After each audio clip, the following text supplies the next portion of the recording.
Hello everyone, today we are looking at one of the strongest builds I have ever played. It's an Armourstacker that tries to achieve as much armor as possible to scale replica Dreamfeather. I have been able to farm wave 30 simulacrums and kill all the uber bosses with this build. So let's have a look at some gameplay first.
Before we continue, I feel like I should clarify something. This is not a budget build. You need a mage blood to be able to set this build up correctly. But besides the mage blood, you actually need very little to start. An Ashes of the Stars would be nice, but it isn't necessary at all. This makes the Armourstacker a prime candidate for a second build of the league, after you farmed up a mage blood with your league starter. So, with that out of the way, let's look at what this build has to offer. You can easily achieve between 30 and 100 million DPS with Smite, thanks to replica Dreamfeather. And because we run a melding of a flash, we get 90% damage reduction against every damage type, letting us take a maximum hit of over 50,000 damage without having Molten Shell up. We also have an infinite EHP pool against smaller hits, due to an Aegis Aurora that fully recovers our ES pool whenever we block. This makes this build an excellent all-rounder that excels in content like simulacrums, but is easily able to do uber bosses as well. Sadly, it isn't the fastest mapper, since we aren't running a Headhunter or a Quicksilver Flask. Let's get to the gearing section. As our weapon we are obviously using the replica Dreamfeather. We don't really care about fist damage, so just try to get as much attack speed as possible. You should also get an attack speed harvest enchant to maximize your DPS. The only corruption implicit we care about is attack speed, but that isn't a priority to get. In our offhand we are using an Aegis. Since we get up to 2 million armor in the high budget version, Aegis restores 30,000 ES on block, which is just absurd. You basically can't die to a series of small hits, since every second hit will heal you back to full energy shield. This is extremely overpowered in content like simulacrums. Ideally we want a +1 to socketed gems corruption on it to boost our Defiance banner and Ancestral Protector. Our body armor of choice is Doriani's prototype. Thanks to melding and 2 Thread of Hopes we can easily get to -150% lightning resistance, which is a huge damage multiplier, and we still have 90% damage reduction against hits because we have so much armor.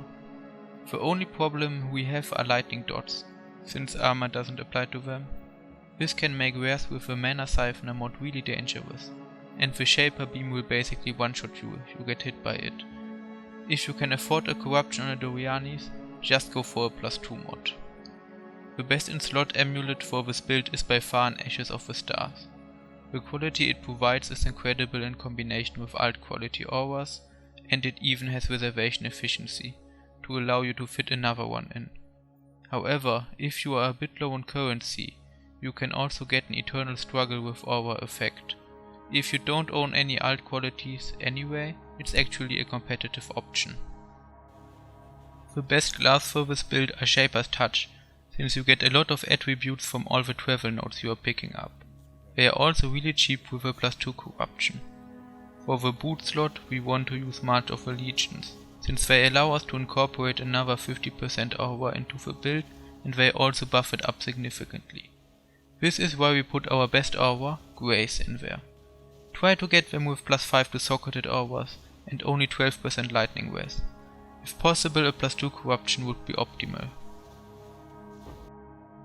As our helmet we are using a self-crafted synthesis base, with aura effect and reservation efficiency. On a lower budget you want to get aspect of a spider on them, and on a higher budget you want +4 to socketed aura gems, which allows you to change to the high budget skill setup.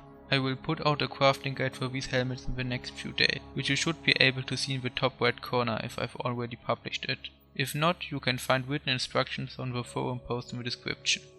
Our wings are mainly there for resistances. We want to get as much of cold and fire resistance on them as possible, but do not get lightning resistance on them as it will negatively impact your DPS. You might also need to get a mana craft on them, but I'll explain why later. If you are on a higher budget, you can also get intelligence, energy shield, lighten damage to attacks, or weapon elemental damage on your wings. Best in slot would be the Crusader mod, 15% increased energy shield, but that's incredibly expensive to craft. Okay, before we look at our skills, there are two mechanics in this build that you should know about. The first one is double dipping Smite. See, Smite has two damage portions. The actual hit itself and the damage portion around it. That does 19% less damage. However, if you hit someone with Smite, the AoE effect will happen around them and therefore not hit them. That's where Ancestral Call comes in. It makes the Smite hit additional nearby enemies. This allows us to attack the ground in front of the enemy, so that they get hit by the AoE portion, and the Ancestral Call copy will hit them with the main damage portion. This basically gives us 80% more damage. If you look at the video in the background, you should see that there are two beams of light where Maven is. That's because one of them is only hitting the ground, and the other one is created by Ancestral Call.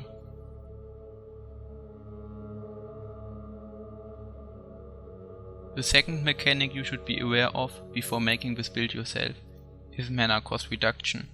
Since we are using Grace, Socketed and March of the Legions, it's constantly supported by Divine Blessing, giving it a mana cost. So if we want to use it, we need to get 100% mana cost reduction. One option would be to run Levianga Spirit, but then we wouldn't be able to run Bottled Faith, which gives us a lot of damage. The best option is to get mana cost reduction from multiple different sources, until it adds up to 100%. Our first option is to benchcraft the mod 25% reduced mana cost of skills during Flask effect on one of our flasks. For this you first need to unveil it from a Cinder Swallow urn. Together with an increased effect mod and an enkindling orb enchant, you would get 48% reduced mana cost from it.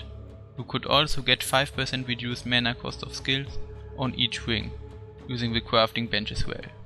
Divergent Inspiration gives you 44% and level 21 Superior Inspiration gives you 24%. Anomalous Increased Duration also gives you 20%. And lastly, you can get 10% from the Dreamer node on the tree. If you got everything, you'd end up with 132%, so you can choose yourself which sources you actually want to use. For example, I personally dropped the Wing mods and the Dreamer node on my build. Okay, time to look at the skill gems. We want to use Phantasmal Smite as our main skill, because it adds a lot of attack speed, since the aura scaled with all of our aura effect. We want to support it with awakened lightning damage with attacks, awakened multi-strike, damage on full life, awakened ancestral call, and awakened elemental damage with attacks. Our aura setup changes depending on whether you're using a +4 helmet or not. If you aren't, you should Purity of Eyes, Discipline, Divergent Determination, and Anomalous Wrath into your helmet. And in your gloves should be Clarity, Divergent Precision, Divergent Vitality, and Divergent Tempest Shield. If you have a +4 helmet, you should put your glove skills there and your helmet skills in your gloves. You should also remove Clarity and put Purity of Eyes in its socket. Then, once you have enough reservation efficiency, put Val Haste into your helmet. Your Grace setup should always be in your March of Allegiance. You want to support Grace with Empower, Anomalous Increased Duration, and Divergent Inspiration. The best skills to put in your weapon are Val Ancestral Warchief, Phantasmal Leap Slam, and Val Haste. Change Val Haste for Molten Shell once you have a +4 helmet. In your shield you should put Anomalous Defiance Banner, Phantasmal Ancestral Protector, and Enhance. Now let's have a look at the jewels. You want to use Melting of a Flash because it gives us -80% to lightning resistance, which is roughly 25% more damage, and it gives us 15% to maximum fire resistance, which significantly improves our survivability. Needless to say, buy one with -80% to elemental resistances. We also want to use 2 Thread of Hopes. Some people like to use 3 or 4, but then you wouldn't be able to fit your forbidden jewels, so in my opinion it isn't worth it. You want one large and one very large one with as much negative resistance as possible. For the higher budget versions, you also want Corrupted Blood immunity on one of them. There are a lot of Watcher's Eye mods that this build can use, so I will put a list of all good ones on the screen.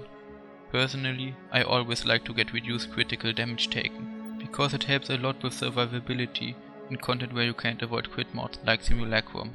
On your forbidden jewels you want Berserker, because it gives 15% more damage and the rage build up is nice for clearing. A brutal restraint is also nice to have. You can divine it yourself or just buy one. If you divine it yourself, I'd recommend to only go for 1 aura effect mod, since 2 are really rare. If you want to buy one with 2 mods, the right numbers are 990, 5824, 5922, 933, 1908 and 7053. For cluster jewels, we ideally want to use 3 passive voices, but if you can't afford them you can also work with large cluster jewels.